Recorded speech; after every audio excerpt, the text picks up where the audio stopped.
Every time you peel a head of garlic to cook with, there's a small flat piece at the bottom you slice off and throw straight in the trash, right along with the skins. That piece is the only part of the whole bulb you actually need to grow more. This video is about that one small end piece, the part people cut away without ever looking at it twice. Same $3 bulb from the store. Every clove still goes in the pan. What that scrap turns into and how fast is not what you'd expect. For years I planted whole cloves like everybody tells you to, and it bothered me every time. One fall I only had scraps left in the drawer, so I planted those instead. Not every piece you cut off is going to take, though. There's one look at that base before it ever touches soil. That tells you if it's going to root or just rot in the dirt. That's coming up. Most people who want to grow their own garlic go buy seed garlic. Bulbs labeled specifically for planting, sold at a nursery or through a seed catalog, priced 2 or 3 times what you'd pay for the same size head at the grocery store. The logic holds up. Seed garlic is supposed to be disease-free, stored properly, bred to perform in soil instead of on a shelf. But that means every single season you're paying twice. Once for the garlic you eat, again for the garlic you plant. And if you've ever looked at your grocery bill lately, buying 2 supplies of the same vegetable isn't a small decision anymore. The bulb sitting in your kitchen right now, the one you already paid for to cook dinner, has everything in it to solve both problems at once. Most people just don't know which part of it actually does the growing. The second mistake happens even among people who've heard you can regrow garlic from what you already have. They take a whole clove, the same one they were going to slice into a pan sauce, and bury it in a pot. It grows. But now they've given up a clove they wanted to eat, and they feel that trade every time they do it. Or they go the other direction. They drop garlic in a jar of water on the windowsill, watch it send up green shoots, snip those for a few weeks, and never get a real bulb out of it. That works fine if all you want is garnish. It doesn't replace a trip to the store.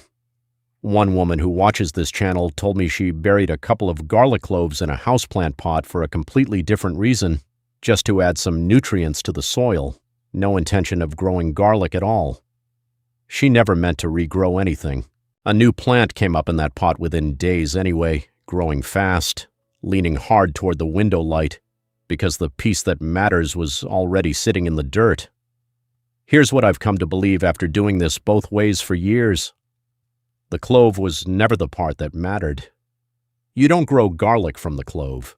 You grow it from the piece everyone's already cutting off and throwing away, the flat base at the bottom of the head. That piece does the growing regardless of what happens to the rest of the bulb. That flat piece is called the basal plate. It's the bottom of the bulb, the part every clove is attached to.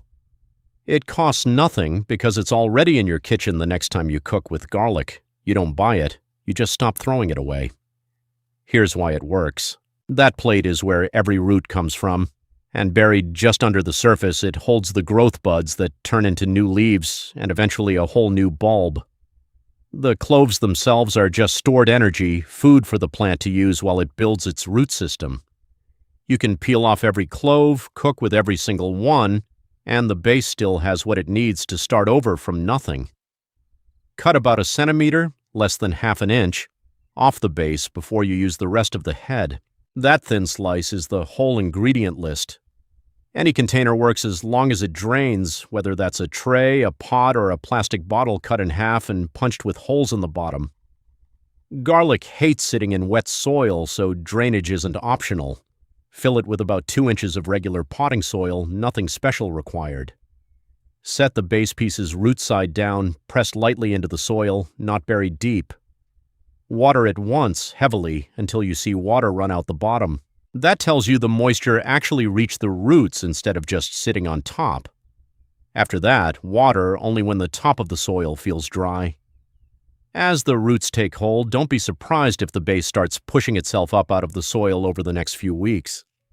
That's normal, the roots are doing their job underneath it. Just add a little more soil on top to cover them back up and keep going.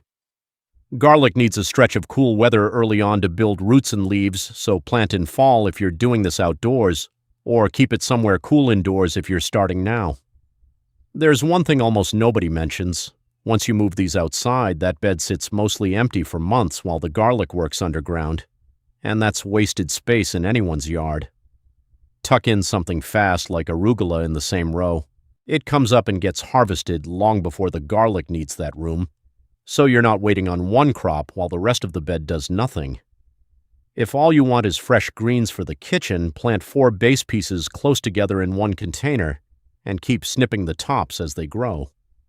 If you want a full head of garlic by next summer, give one piece its own space, about 6 inches from anything else, and let it run the whole season. It doesn't matter whether that's a small yard, a patio, or nothing more than a bucket by the back door. All of it works, just pick which outcome you're growing for. Once the roots are established and a couple inches long, that's your signal to move it to its final spot, whether that's a garden bed or a bigger pot outside. The mistake that undoes all of this is watering out of habit instead of checking first. Garlic roots need oxygen as much as they need moisture, and soil that stays soaked pushes that oxygen out. The roots drown before you ever see a problem above ground. I did this myself the first year. Watered on a schedule because that's what felt responsible, the same way checking your phone every 5 minutes feels like staying on top of things. Neither one is actually helping. Half my bases rotted at the root before a single leaf came up, and I blamed the soil before I ever considered the watering can. The other version of this mistake is planting a base that was already going soft or starting to mold, hoping it'll still take. Firm and dry base pieces only, nothing soft goes in the pot. What's the biggest garlic mistake you've made in your own backyard? Drop it below. I read every comment. Roots usually show up within the first couple weeks, faster than most people expect from something that looks like scrap. Green shoots follow shortly after, and if you're growing for greens, you can start snipping as soon as they're a few inches tall, the same way you'd treat chives. If you're growing for a full bulb, that part is slower. The plant spends the cold months mostly building roots and leaves below what you can see. It's not until spring, when the days get longer and the heat picks up, that it puts real energy into forming the new head underground. That's the stretch that takes patience. Nothing dramatic happens for months, and then it does. This is the part I keep coming back to. The seed garlic industry needs you to believe the bulb from your kitchen isn't good enough to plant. Every bulb sitting in a grocery store bin can grow a full head, no different from anything sold as seed. Most people just never look past the clove to the piece actually doing the work. If this is the kind of thing that's useful in your backyard, consider subscribing. I've got a lot more of this coming. If you want help mapping out what to plant and when for your own space, I keep a free garden planning calculator on the site, links in the description. Honestly, I'd start saving those base pieces the next time you cook, instead of tossing them. It's the one habit that turns a grocery bill into a garden.